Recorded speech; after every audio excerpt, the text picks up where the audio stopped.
आदित्य एक 12 साल का लड़का था जो मुंबई की भीड़भाड़ भरी गलियों में रहता था। उसका पिता एक ऑटो ड्राइवर था और माँ एक सिलाई का काम करती थी।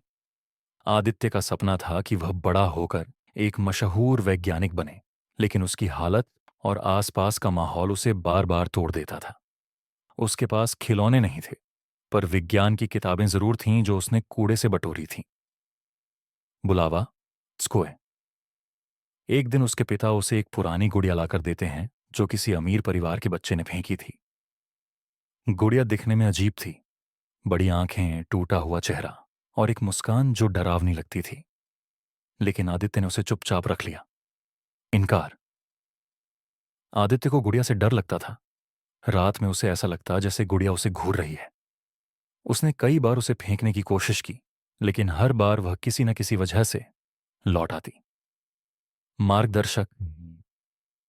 एक दिन उसकी विज्ञान की टीचर मिस सिंह उससे पूछती हैं कि वह स्कूल के इनोवेशन फेयर में भाग क्यों नहीं लेता। आदित्य कहता है, मैडम मेरे पास तो साधन भी नहीं है।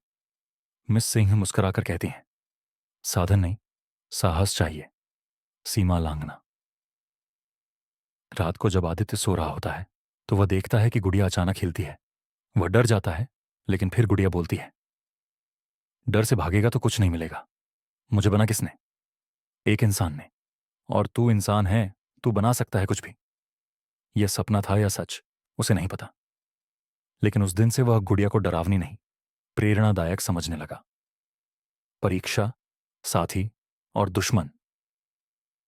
आदित्य ने घर के कबाड़ से एक छोटा सा रोबोट बनाना शुरू किया, उसी गुड़िया के ढांचे में। स्कूल के कुछ बच्चे उसका मजाक उड़ाते रहे, कहते, ये गरीबों वाला रोबोट है। लेकिन कुछ दोस्त भी मिले, जैसे अंजलि जो पेंटिंग करती थी और समीर जो तारों का काम जानता था। उन्होंने मिलकर उस गुड़िया को तकनीक से जोड़ दिया। गुफा में प्रवेश की। इनोवेशन फेयर का दिन आ गया। आदित्य ने अपनी जिंदा गुड़िया को सबके सामने रखा। एक ऐसी गुड़िया जो भावनाएं पहचान सकती थी और बच्चों को डर से कैसे निपटें ये सिखा सकती थी। कठिन परीक्षा। लेकिन तभी एक बड़े स्कूल के लड़के ने उसका प्रोजेक्ट तोड़ दिया और कहा, यह कॉपी है, असली इनोवेशन तो हमारे पास है। आदित्य की आंखों में आंसू आ गए। वह मंच से भागने ही वाला था कि गुड़िया की आवाज फिर गूंजती है, हार मत मान, डर को जीत में बदलना सीख। इनाम। आदित्य ने टूटी गुड़िया को फिर से जोड़ा, मंच पर ही, सबके सामने।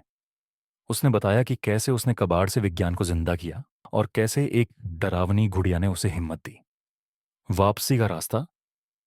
जजेस उसके साहस और इनोवेशन से प्रभावित हुए। आदित्य को पहला इनाम मिला और एक स्कॉलरशिप भी। पुनर्जन्म। अब आदित्य वही बच्चा नहीं था जो दुनिया से डरता था। वह जान चुका था कि असली डर तो खुद से हार जाना है। वापसी। आदित्य अब अपने मोहल्ले के बच्चों को सिखाता है, डर से मत भागो, उसका सामना करो और देखो तुम क्या क्या कर सकते हो। वो गुड़िया अब उसकी शेल्फ पर बैठी रहती है, डरावनी नहीं, प्रेरणादायक। कहानी की सीख। मॉरल। डर को हराना सीखो, हालात जैसे भी हों, सामना करो, क्योंकि जो डर से जीत जाता है वही असली हीरो होता है।